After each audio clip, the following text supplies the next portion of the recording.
everybody, welcome back to our channel. In this video, I'll be showing you the procedure on how to reinstall EA app without losing games. So in order to reinstall the EA app, will not delete your games. Your library is tied to your EA account, not the app itself or your computer. So what you could do is you could just simply search for a control panel. So come to the search bar or the control panel and this will take you to filter. So click uninstall a program right over here.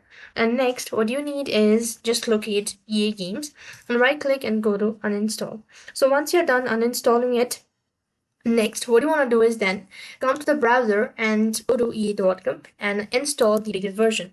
So after you're done installing the updated version, you could then run the downloaded installer and follow the on-screen instructions and launch the EA app and log into your existing EA account credentials.